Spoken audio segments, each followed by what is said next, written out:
Hey, this is Chris. Hope you're doing well, and welcome back to the second AMA episode here on what would normally be an Unpop Kernels podcast episode. But you all sent in so many great questions for episode 300 that I decided to do another episode here in the week because I didn't want to leave some of these questions out because they were really great. So let's just jump into the first question I got here for today. This one comes from Mike76006 on Instagram. And Mike wrote, "Whose powers would you rather have? Superman, Spider-Man, or Darth Vader, and why?"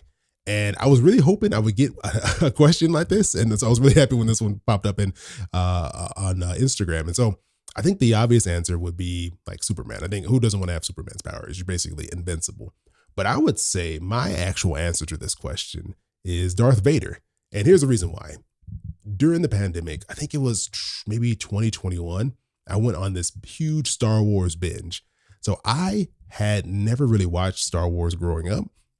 I'd maybe seen like a piece of the movies here and there, but I never was like, my family didn't care about Star Wars, so I never really watched it. And it was, I don't know what I saw. I think I must have saw the last Star Wars movie that came out in theaters. And I was like, you know what? I really want to know more about this. So I've read, in probably about a year, I read about 25 Star Wars books. I've watched, I think, all the Star Wars movies. I watched all of Clone Wars. I watched all of Star Wars. I think it was like Rebels. So I went on a deep dive into Star Wars where it consumed it consumed my life for a whole year. So I think that's why I would pick Darth Vader, because the books, like the expanded universe, it really made me interested in that character, like Darth Vader and Anakin and all that stuff. It's very, very nerdy. If you've ever heard me talk on This Is Awkward with Allison, she likes to make fun of me for my love of Star Wars, but I don't care. It's a it's a great like world that is actually better in the books than it is like in the movies. But anyways, I'll jump off of that one. Let's move to the next question here. This one came in from Carolina Pineapple. This is, again, she sent so many great questions in, so I had to pull another one in. She wrote in and asked, what did you want to be when you grew up? And I was like, this is a great question. When you're like a little kid in elementary school, everyone's like, oh, I want to be a firefighter or a basketball player. I probably had some random thing like that.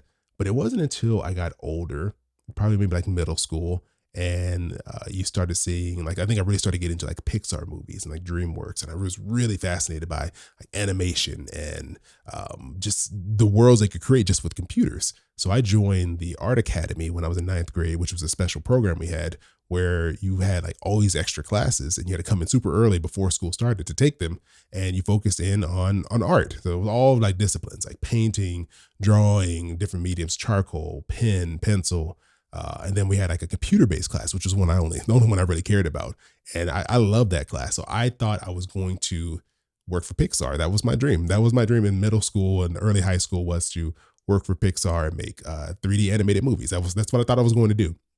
But then I was like, you know what? I also want to play sports. So then I quit the Art Academy and joined the track team randomly because I wanted a Letterman jacket. Because, a teenager, you have weird priorities.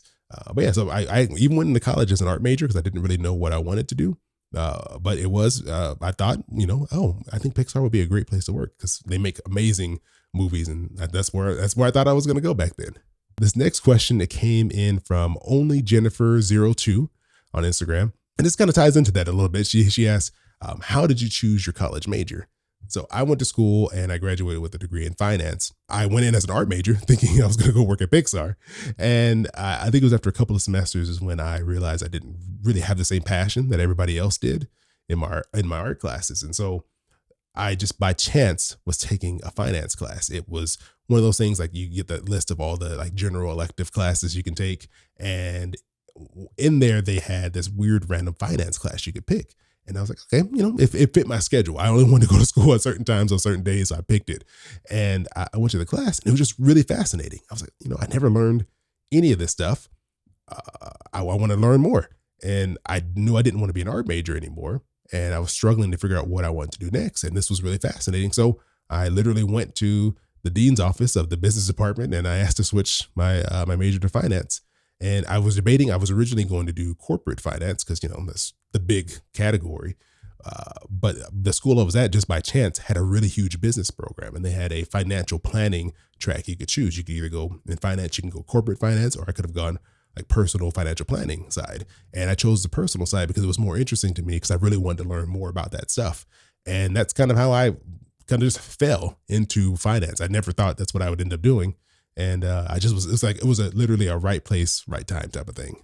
This next question here, this one's from Paul. Paul posted this in YouTube and he said, how do you really feel about your friend Logan? So Logan is a person I mentioned when I was asking you all for questions for these episodes. He was a friend I talked to who was really into Reddit, and he was like, you should do an AMA. He's the idea behind this episode I'm doing. And me and him have been friends since we were kids. This is a group of us. We all grew up in the same neighborhood together. We've all been friends probably since we were, a few of them I knew when I was like 3 years old. Logan, I think I met when I was like around 8 or 9. And we've all grew up together. We're all still friends to this day. And, it's like a really good group of us that it's rare when that many people kind of still stay friends for that long.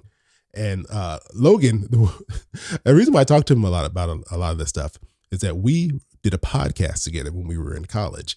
Now, no one listened to this podcast. It was a video game podcast that he started with another friend. And they were, they're really into gaming. I used to be really into gaming back when I was younger too. And I remember I listened to it and I said, this sounds like trash. This is horrible. Who's editing your podcast? And he was like, I'm editing it. So I was like, you know what? Let me take this over. So cause I used to love making like movies and like cutting together audio just for fun back in the day. So I took over the editing. And then eventually I hopped on the microphone and I started like joining them on the show. So that was like my first ever introduction into podcasting. It was like, I think my senior year in college when we were working on that. So Logan and I, we go way back when it comes to podcasting, but that's how I feel about him. He's a good guy. He gave me the idea for this. So I won't say anything bad about him on this podcast. I'll save that for another one. So this question came in from Chris, another Chris. And so this was their question. Hi, Chris. This is also Chris. And my question for your 300th episode is, what is your favorite sugary cereal? And thanks for the podcast. It's really great. I had to think back and I was like, what cereal do I just randomly like want? I just know I want to eat something unhealthy. And I'd say there's this one cereal called O's. I don't know if you've seen it. It looks kind of like, I guess like a big Cheerio. It has kind of like grains in the center, but it's kind of like Captain Crunch. And it just tears your mouth up. Like your mouth is like when you eat Captain Crunch, like your mouth is just like destroyed. Like you can't eat anything spicy after you've eaten that because it's so like rough. I don't know why it's like they don't smooth that cereal out, but that would be my answer to my favorite sugary cereal. Next one here is from Carolina_pineapple. She asked, anyone you'd love to have on the show, but you're scared to ask. And I had to really think about this. I had to think back, like, is there anyone in the past that I've been like, I want to have them on, but I'm like, I don't know if I should reach out to them.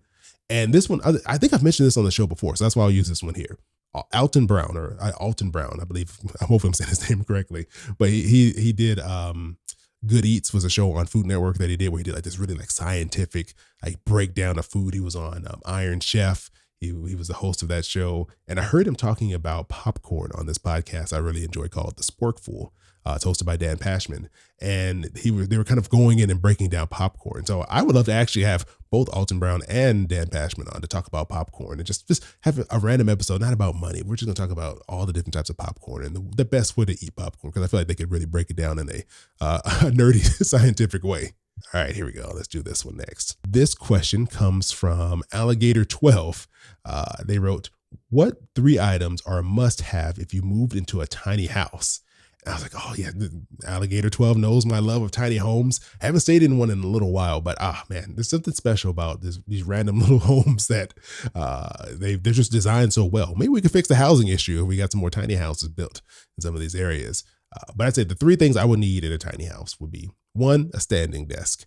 I have a standing desk I'm using right now. It's just I'm sitting down right now for the recording of this, but I love the option to stand. I hate just sitting all day while I'm working. You just feel so like my knees hurt, my back's hurting from sitting. So standing desk is number 1. Number 2, I want a sound system. Like it probably makes sense that I do podcasts. I love sound and I love bass. So when I watch like a movie or a TV show, I want to have like surround sound and bass that just like, it's like shaking the wall. So that would be one thing. I want to have surround sound built into the walls of this tiny house. And the last thing, number 3, would be a recliner. Now I don't even own a recliner now. I don't even own a reclining chair, but I would love to have one of those ones that's like a zero gravity one where it kind of like tilts your feet higher in the air and you lean back. I feel like you can get some good sleep in that. So that would be the three things I want to have. Two things that, I kind of have those things now, but one is just like a dream thing. I would take that in my current apartment, but I would also want that in a tiny house. And it looks like we're at the last question here. This is the last and final question. This one came in from This Latina Travels on Instagram. She sent in some other great questions, and she wrote, "What motivates you to continue making new episodes? And congrats on reaching a milestone." This was a really great question. And when I think about it, I think it's just, I really enjoy doing this. I really like creating. I've always liked making things. Even when I was 10 years old, I had this really weird camera. I have it up here. Do I have it up here? Yeah, I do. I pulled this out the other day. When I was a kid, I got this camera here from my parents. They gave this to me for, I think it was Christmas or a birthday. I don't remember. It has these weird little VHS tapes that you put in here, and there's like an adapter that you need to put the tape into, and you put that into your VCR, and that's how you can watch it on the TV.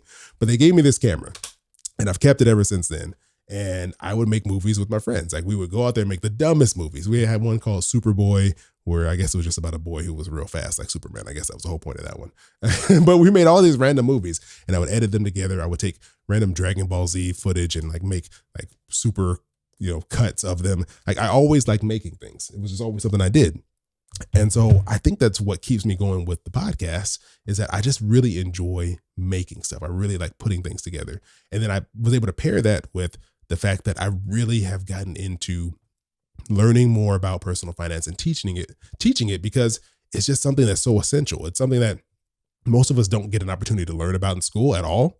I was just fortunate that I went to a school that had a business program when I decided I didn't want to be an art major. Just complete chance. I didn't plan that out at all. I was just right place, right time. My parents allowed me to they provided resources for me to be able to go to high school, graduate, and go to college. And I happened to just pick a college that allowed me to be somewhere where I could get a finance degree in education. And I know how important it is, and I know how scary it is. So the fact that I kind of combine both of those things together, I can take the fact that I really enjoy making things, and then also that I really enjoy teaching these concepts and things that we all need that we just don't really have an opportunity to learn about. And I think that's what helps me to keep going, because this will be year 5. I'm wrapping up year 5 in June of this year. That'll be 5 years. And it's still fun to do this. I still enjoy making this. And it's because I get to help people, but also do something that I really enjoy doing. And I think it's a really cool combination of things I get to do. And I feel very fortunate to be able to do those two things at the same time. Because I've worked for many years where, I've worked in jobs that I've hated. I've talked about that a lot. Hopefully nobody's listening to this that we're at those jobs where I worked. But I've worked jobs that I've completely hated. And every day I was like, how do I get out of here, for years? And so to now finally have an opportunity to do something that I really enjoy, and then hopefully at the same time be able to make an impact in people's lives, I feel very fortunate, and something I don't take for granted. So I think that's what keeps me going. It keeps me motivated to keep making shows, even though we're at 300 episodes, 5 years, and I hope to keep doing that. I hope, I don't know how many episodes I can get up to, but I hope I can just keep continuing to make these pieces of content that hopefully are helpful and can help other people get to a place in their lives where they can make the changes they want and live the lives that they ultimately want to. So that's my answer to the question. So This Latina Travels, thank you for that really great question. I feel like that was a good way to end these AMA episodes.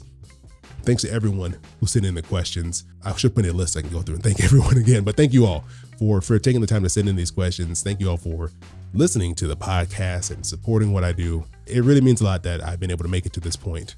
and I wouldn't have been able to keep doing this if no one was listening to the show. So it really does mean a lot. But I'm going to hop out of here. I think I've talked for way too long already. I hope you all have an amazing rest of your week. Appreciate you joining me here for so many bags of popcorn. And I'll talk to you all soon. Your boy keep it poppin' like Mary Poppins.